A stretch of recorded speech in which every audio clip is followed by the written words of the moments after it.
एका मेची महाकाली सयौँ थुम हामी एउटै माला नेपाली सार्वभौम भई फैली महाकाली प्रकृतिका कोटिको सम्पदाको आँचल वीरहरूका स्वतन्त्र र अटल ज्ञान भूमि शान्ति पहाड हिमाल अखण्ड यो मातृभूमि नेपाल बहुल जाति भाषा संस्कृति छन् विशाल हामी राष्ट्र जय नेपाल.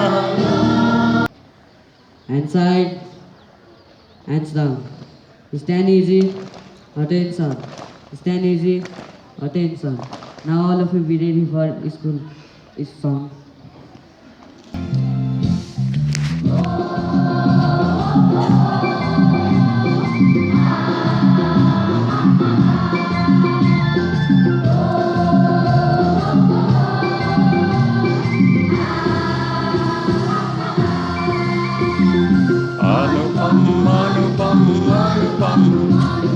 अनुपम विद्या साधन अनुपम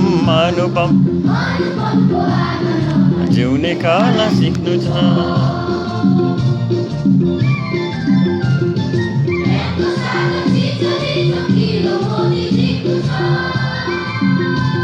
चम्किलो मोती झिक्नु छ चम्किलो मोती झिक्नु छ.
Anupam.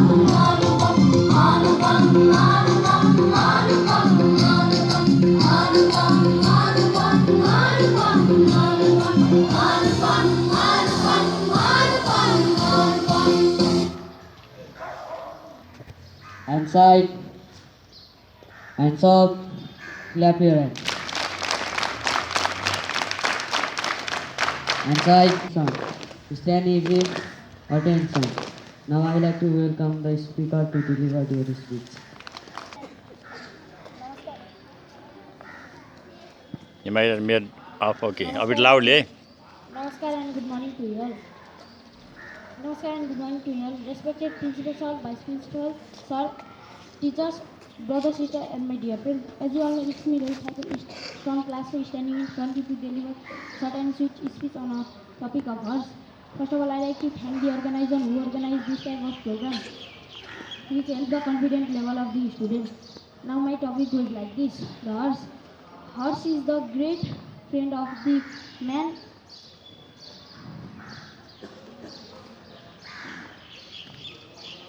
It is a domestic animal. It, it has both strong and swift.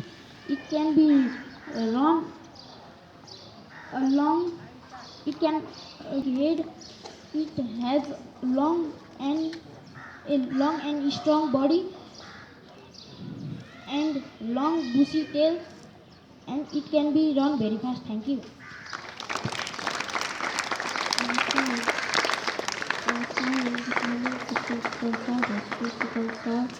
Teachers, brothers, sisters, and my dear friends. My name is Sadan from grade 4, standing in front of you to deliver short and sweet speech in the topic of value of time. Before starting my topic, I like to thank the organizer who have organized this type of program to increase confidence level of the student. Now my topic goes like this: the value of the time. The the time is very important in everyone's life. The time is the value of time is important than money. The time is most powerful thing that you can make a king or a beggar. We have to follow the time. Time will not follow. Thank you.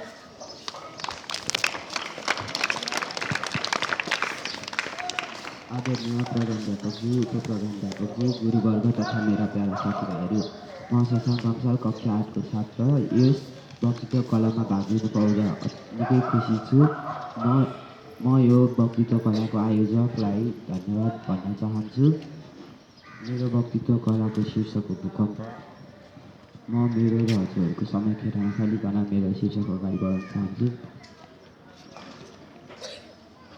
वातावरणमा निकै गतिविधिहरू भइरहेको हुन्छ प्रकृतिमा निकै परिवर्तन भइरहेको हुन्छ तीमध्ये केहीका कारण प्रकृति हुन्छ भने केहीका कारण मानिसहरू हुन्छ भूकम्प एउटा प्राकृतिक घटना हो यसको कारण प्रकृति नै हो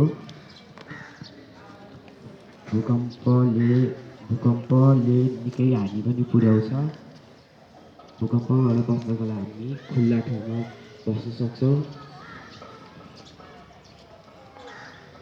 ठुलो भूकम्प छ भने त्यसले घरहरू र मानिसहरूलाई निकै हानि पुर्याउनेछ धन्यवाद म मेरो दुईजना इन्टरभ्यू हजुरको दिन्छु